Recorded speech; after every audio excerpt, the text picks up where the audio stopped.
foarte mulți clienți care au slăbit până la 40 și ceva de kilograme, adică 40 de kilograme e o transformare destul de mare. Carbohidrații sunt răi, nu mai mânca după ora, nu știu, 5-6 că te vei îngrășa. Înseamnă un program extraordinar de bine pus la punct, cu 2-3 antrenamente pe zi, cu o dietă calculată la gram, pe macronutrienți. Bine ați venit la Din Vestiar, realitatea sportului românesc. Invitatul meu de astăzi este un om pentru care sportul nu este doar un hobby, ci un stil de viață.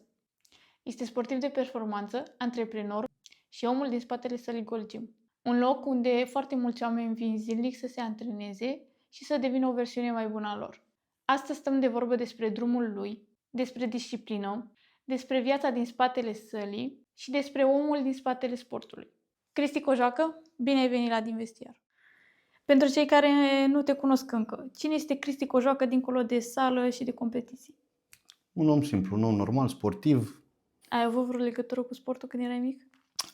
Am făcut așa sport din fiecare, nu ceva de performanță.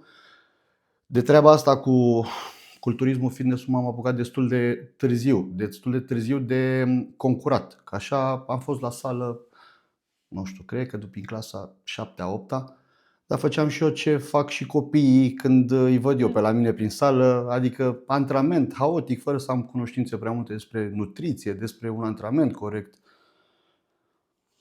Ce visai să devii când erai copil?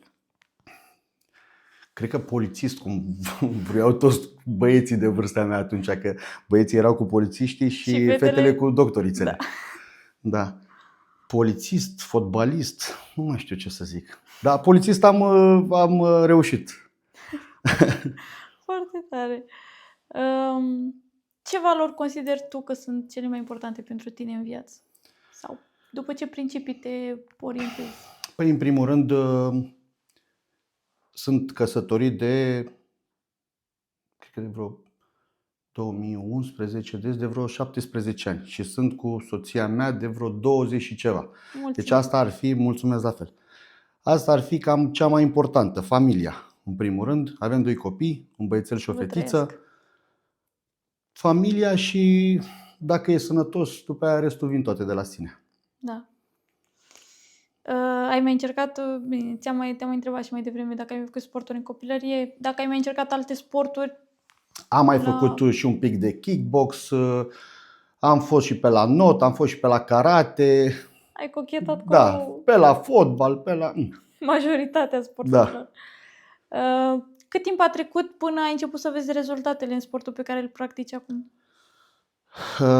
Păi rezultatele au venit când am început să am mai multe cunoștințe despre nutriție, că până la urmă în sportul ăsta alimentația este cea mai importantă. Și cred că prin 2007-2008 m-am apucat, să zic, mai serios așa de sală și am început să țin și dietă, că mergeam la sală, după cum am zis, dar mâncam exact ce aveam poftă și ce îmi plăcea. Da. Și prin 2008-2009 am început și cu dieta și atunci au apărut rezultatele. Și odată ce au apărut rezultatele, mi-am dorit din ce în ce mai mult, îmi era drag de ce văd. Și așa am început să țin din ce în ce, să mă documentez în primul rând mai mult despre chestia asta cu nutriția. Și în 2015, cred că 14-15, am și participat la primul concurs. Am participat la primul concurs, am luat locul 9, n-am fost de nicio culoare mulțumit. Mi-am dorit din ce în ce mai mult și așa am ajuns de la an la an. Din 2014 sau 2015 am concurat în fiecare an. În fiecare an și de 2-3 ori pe an în funcție de cum era perioada competițională. Felicitări! Mulțumesc! De 5 ani de zile sunt la lotul național. Și acum nu știu, parcă toate vin de la sine, adică îți intră în ritm. Îți intri în ritm, exact. Da. Ce nu vede lumea în spatele unei pregătiri pentru o competiție? Sunt o grămadă de lucruri care nu le vede lumea în spatele unei pregătiri. Că dacă vorbim de sport, de sală, de arătat bine și de un stil de viață sănătos, e una. Și dacă vorbim de pregătire de concurs, e cu totul și cu totul altceva. Adică înseamnă un program extraordinar de bine pus la punct, cu 2-3 antrenamente pe zi, cu o dietă calculată la gram, pe macronutrienți. Multe lucruri nu se văd din spate. O disciplină. Alimentație, suplimentație, odihnă, antrenament, toate trebuie să fie puse bine de tot la punct. Care ți se pare cea mai grea parte? Antrenamentul sau dieta? Dieta. Bine, acum nu mi se mai pare atât de greu. Că și cu dieta asta, cu cât trece mai mult timp, cu atât se pare mai ușor. Exact cum ziceam, Da. îți intră în ritm. Devine o obișnuință. Da, și poftele alea ușor nu dispar. Dar se mai răresc, se mai împuținează, da. Dar dieta clar e, și pe lângă faptul că trebuie să mănânci, să ții dietă, să nu mănânci tot ce îți dorești, trebuie să-ți mai și gătești, să-ți mai faci mesele, să ți le prepari. Bine, nu mi le prepar eu, mi le face soția mea, dar ca idee e destul de greu și normal, treaba asta. Da. Au existat momente în viața asta în care ai vrut să renunți? Să renunți la competiții? La a concura sau la... La a face performanță. Până acum nu au fost, să zic, momente în care am vrut să renunț. Eu la anul voi schimba categoria și tot timpul am stat așa, de vreo câțiva ani de zile stau cu gândul că urmează să schimb categoria și atunci este ocazia mea, știi, să iau un titlu de campion european. Doamne sau de ce nu mondial. Doamne ajută! Mulțumesc, vă ținem pumnii, Doamne ajută! Care a fost cea mai mare tentație în alimentație pentru tine? Aoleu, pe mine îmi plac dulciurile de mor. Sau, bine, îmi plac și acum. Îmi și plăceau, dar îmi plac și acum. Și îmi place că sunt unii oameni care nu mănâncă dulce, alții nu mănâncă sărat, alții... Da. Mie îmi plac toate. Mie îmi plac și patiserie, și dulciuri, și mâncare grasă, și orice aș mânca. Deci la tine a fost... Da, a fost. Și acum aș mânca, dar nu mai este la fel de greu. Cred că cea mai mare luptă e psihologic. Da, psihologic, pentru că în primul rând de la creier pleacă totul. Adică creierul cere. Știi că mai sunt prin sală sau peste tot, mai sunt unii oameni care spun: eu trebuie să mănânc ceva dulce că mi-e scade glicemia. Nu există cum scade glicemia. Aia cere creierul. Și eu o folosesc. Da, deci nu scade glicemia. Dacă nu ai o problemă medicală, glicemia nu scade niciodată din lipsa zahărului. Scade poate de nemâncat, scade din altă cauză, dar nu din cauza asta. Care este cel mai mare mit în fitness pe care l-ai auzit? Sunt o grămadă, nu știu care e exact cel mai mare, dar sunt o grămadă, cum ar fi că îngrașe creatina, carbohidrații sunt răi, nu mai mânca după ora, 5-6 că te vei îngrășa. Dacă mănânci, de exemplu, de fapt orice ai mânca, fie că este dimineață, fie că este seara, are același număr caloric, aceiași macronutrienți. Într-adevăr că seara omul nu mai are o activitate fizică atât de intensă și nu mai are nevoie de energie și prea multă, dar dacă mănânci ce trebuie, poți să mănânci și seara. Liniștit. Mănâncă seara un pește la grătar cu o salată și nu o să te îngrași dacă nu ai mâncat nimic prost în restul zilei. Da. Și mai e o chestie foarte importantă. Dacă te culci, de exemplu, la 11, la 12 și tu mănânci ultima masă la 5, până seara o să mori de foame. În primul rând. În al doilea rând, nu o să te odihnești din cauza senzației ăștia de foame. Da? Și sunt multe lucruri. Ideea e că trebuie să ai o perioadă așa cât de cât egală între mese. Un echilibru. Un echilibru, da. Dacă vorbim de un stil de viață sănătos. Da. Trebuie să ai un echilibru în toate și atunci nu o să fie probleme. Ce sacrificii reale presupune acest sport? Sportul ăsta, ce sacrificii? Păi, în primul rând, te cam condiționează cu multe lucruri. De exemplu, acum dacă și soția mea face sportul ăsta, participă și ea, anul trecut a participat la primul concurs, unde a și câștigat locul întâi. Și mulțumesc. Și suntem puțin așa în tandem, dar altfel ar fi destul de greu. Pleci într-o vacanță. Da. Ești cu pregătirea, cumva suferă și familia pe lângă tine sau ori poate nu pleci. Și iar este un sacrificiu, ca să zic așa, sau dacă pleci trebuie să te abții de la absolut orice, trebuie să mergi să-ți gătești pe acolo, sau să mergi cu ele deja pregătite. Da, dacă mergi o Dacă zi, sunt, două, da, dacă mergi mai multe, nu mai nu mai poți. merge. Da. Ce sfat ai avea pentru cineva care ar vrea să înceapă un stil de viață alimentar sănătos? În primul rând, nu știu, mă gândesc că acum majoritatea oamenilor sau cei mai mulți cu care mă întâlnesc eu vor să slăbească, despre asta este vorba. Da, În primul rând, alimentația e cea mai importantă. Că poți să faci absolut orice ai face la sală, atâta timp cât continui să mănânci ca până acum, poate vor veni rezultate, dar nu așa cum ți le-ai dori. da. Alimentația este cea mai importantă între astea, pe primul loc. După aia, antrenamentul, odihna și așa mai departe. Eu cred că foarte mulți pleacă cu niște visuri puțin nerealiste.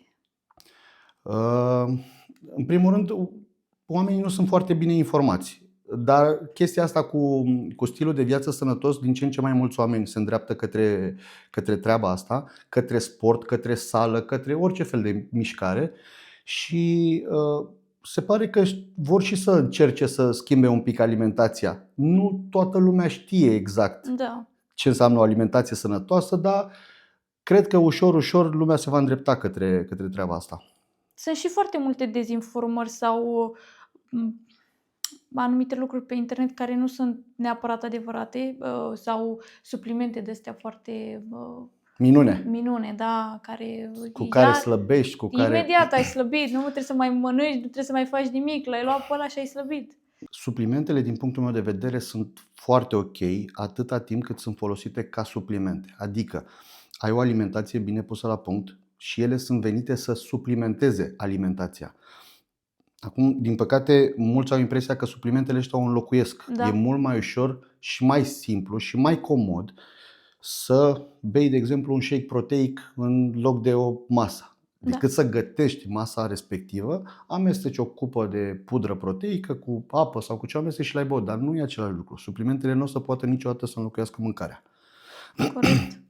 Repet, dacă sunt folosite ca suplimente, își fac treaba.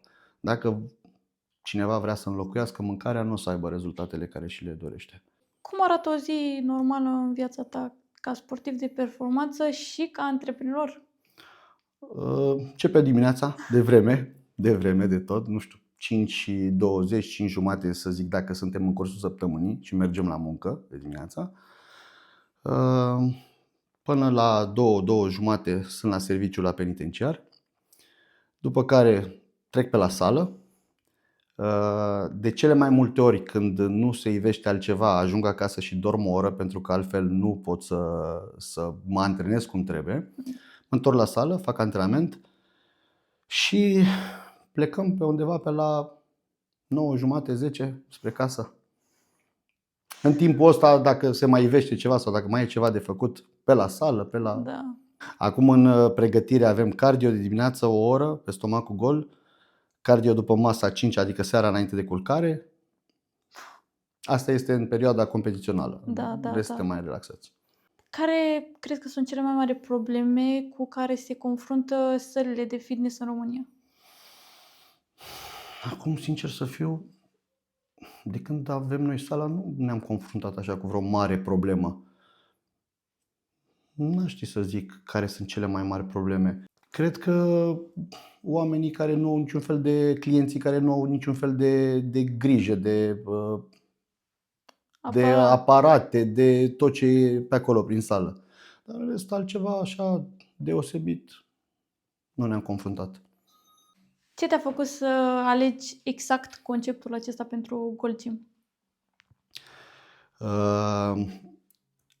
Eu am preluat sala de la un prieten de-al meu, sala de la gară, care a fost prima sală Gold Gym. Și el era foarte, foarte pasionat de treaba asta cu Gold Gym, cu Arnold, cu culturismul ăsta de modă veche.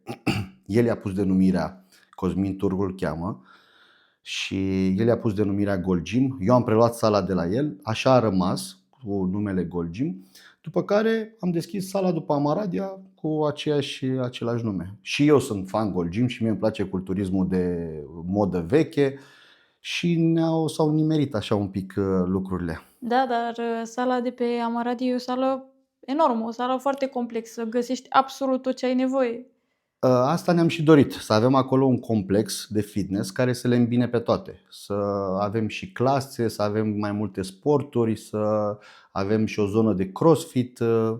Acum, mai recent, avem și o zonă de bucătărie cu mâncare sănătoasă, mâncare de dietă, Deci loc de joacă. da, omul poate să-și rezolve absolut toate problemele acolo. Da, poți să vii dimineața să pleci seara liniștit. Vii cu copilul, lași la joacă, Lași îți la faci locul de joacă, antrenamentul. da. Poți să-ți iei și mâncare, pleci acasă, nu mai gătești. Pleci decât ți-ai încheiat ziua frumos. Ai văzut transformarea ale oamenilor din sală care te-au impresionat?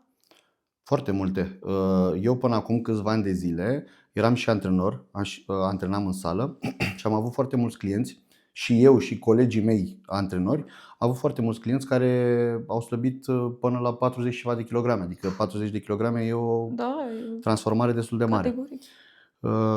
Acum, nu toți care au avut transformările astea au și reușit să le mențină, că e un pic mai greu de menținut decât de slăbit. Da.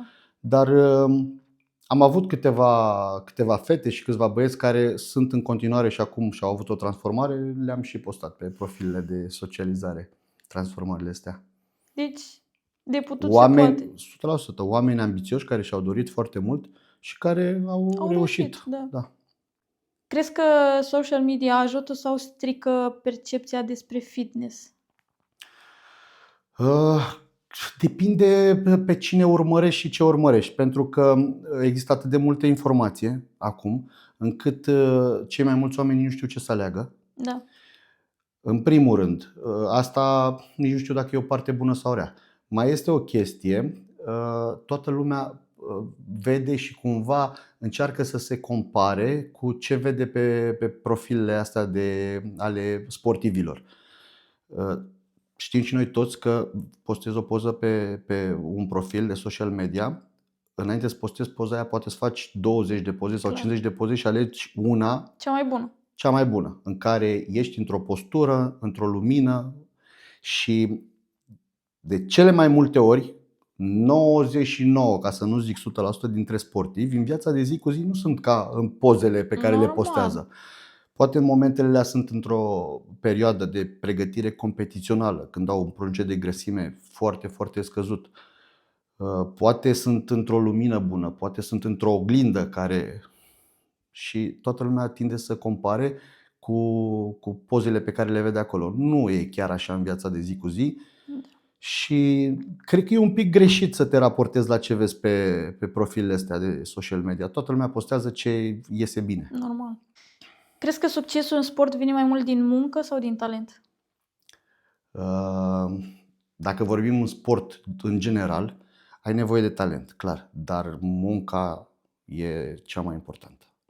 Se zice așa, ziceau niște culturiști de la Mr. Olympia, că munca bate talentul doar atunci când talentul nu muncește. Dacă talentul mai și muncește, e greu. Deci dacă ajungi până la un anumit nivel, este suficientă munca, până la un anumit nivel. De acolo, să treci mai departe, trebuie să fii și muncitor și talentat. Asta cred eu. Da. Care e motoul după care îți ghidezi tu viața? Nu știu dacă am un moto după care îmi ghidez viața. Avem noi așa, eu sunt genul care mie îmi place foarte mult rutina. Mie îmi place foarte mult rutina mea. Programul meu care l-am eu zilnic, inclusiv treaba asta cu antrenamentul la ore fixe, cu mesele la ore fixe, inclusiv când plecăm undeva în concedii.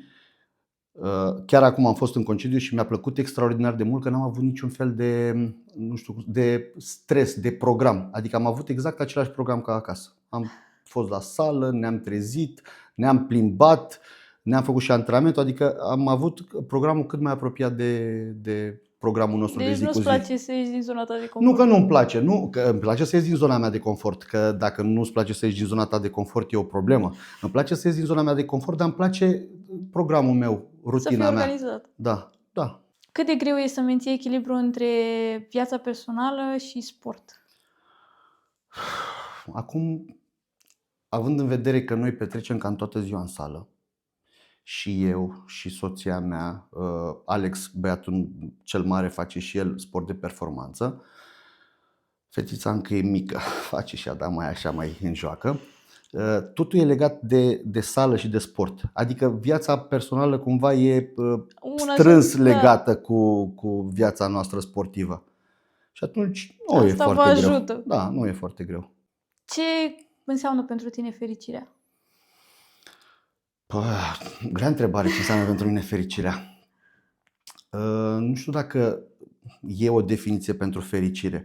Cred că poți să fii fericit acum, 2 minute, peste 3 minute să fii trist, peste 5 minute să fii îngândurat, peste 10 minute. Dar cel mai important, cred eu, că este să fii sănătos și să ai familia lângă tine. Restul, ești fericit astăzi, mâine nu ești, poi mâine iar ești, sau poți să schimbe starea asta de la... E o stare până la urmă, fericirea Da, asta. clar. Cum mai descrie viața ta în 3 cuvinte? 3 cuvinte. Organizată, în primul rând, frumoasă și sportivă. Care e cea mai mare lecție pe care viața ți-a oferit-o? Cea mai mare lecție. Sincer să fiu, nu prea am primit vreo mare lecție așa, adică când mă gândesc la treaba asta, mă gândesc ca la o dezamăgire, o ceva. O lovitură. Da, sincer să fiu, nu prea am primit mari lecții așa. Nu am nimic așa notabil. În rest, lucrurile astea mici care vin zi de zi, fel și fel de probleme mici, unele vin, altele trec, ăștia nu le luăm în calcul. Da. Ce sfat ai avea pentru tinerii care și-ar dori să treacă la un nivel profesionist? Care vor să concureze. Da. În primul rând, când ai decis că vrei să concurezi, trebuie să înțelegi că trebuie să fii foarte, foarte, foarte strict și foarte organizat. Adică diferența între sportul din sală și sportul de performanță este foarte, foarte mare. Trebuie să fii atent la dacă te antrenezi în sală și astăzi ai poftă să mănânci ceva dulce, îți permiți să mănânci liniștit, pe când dacă vrei să concurezi trebuie să te gândești că practic sportul nostru, culturismul ăsta și fitness-ul este strict legat de alimentație. Dacă în orice alt sport contează extraordinar de mult antrenamentul, contează aici, alimentația este cea mai importantă. Și atunci trebuie să te gândești că fiecare pas greșit pe care îl faci în alimentație este un pas 2 înapoi, adică ai ținut toată săptămâna dietă, ai făcut 2-3 pași înainte și ai scăpat o zi, ai făcut 2 înapoi și te-ai întors în același loc. Și de aia sunt atât de mulți oameni pe care îi vezi în sală, care sunt neschimbați de ani la rând. E o problemă când trec câțiva ani, 3, 4, 5 ani de zile și forma ta fizică este exact aceeași. Sau poate nu e o problemă, poate oamenii chiar vor să vină să facă mișcare și să mănânce ce vor. Dar dacă vorbim de un sportiv de performanță care vrea performanță, trebuie să înțeleagă că fiecare greșeală în alimentație e un pas înapoi. Deci culturismul se bazează în principiu pe extraordinar de mult pe alimentație. Adică ca să ajungi la un nivel de țesut adipos atât de mic, pentru că asta e până la urmă vorba pe scenă, să ai o musculatură dezvoltată, să ai un țesut adipos mic și să ai și o structură care să fie echilibrată, dar ca să ajungi la un nivel, un țesut adipos atât de mic, totul ține de alimentație. Trebuie să ai foarte mare grijă să îți calculezi cum trebuie macronutrienții, caloriile, să-ți organizezi antrenamentul. Dacă ar fi să lași ceva în urmă, când o să îmbătrânești tu și nu o să mai... Când nu o să mai fii. Când nu o să mai fii și vrei să lași ceva în urmă, să știe lumea ceva despre tine, ce ți-ai dori să... Păi cred că în primul rând o să rămână brandul ăsta, Gold Gym. Cu siguranță. Și altceva rămân copiii mei care mi-aș dori foarte mult să continue ce am început eu. Acum cât de mult o să își dorească ei să meargă, că, de exemplu, Alex nu e foarte atras de partea asta cu sala. El face kickbox și îi place foarte mult sportul ăsta, dar nu am reușit. Are 14 ani, nu e destul de mic încă, dar n-am reușit să îl iau cu mine la sală, merge așa, obligat, forțat, nu de plăcere.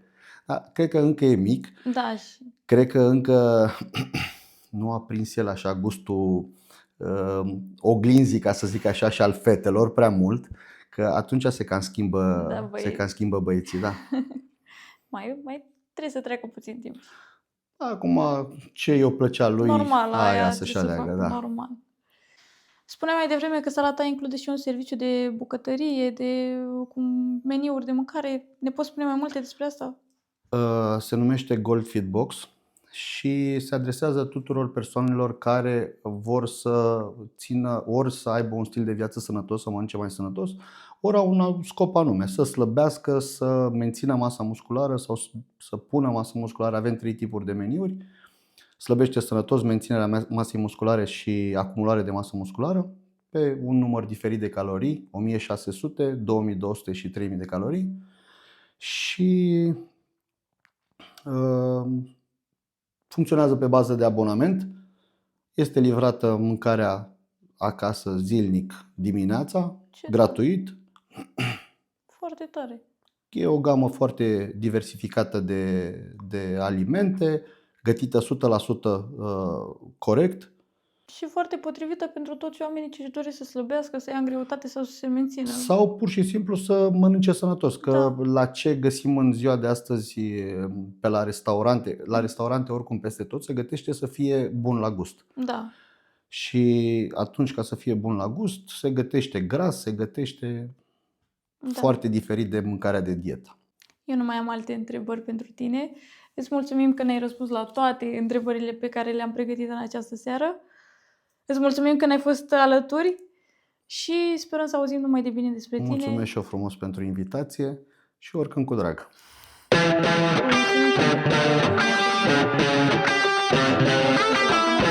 De YouTube din Vestiar.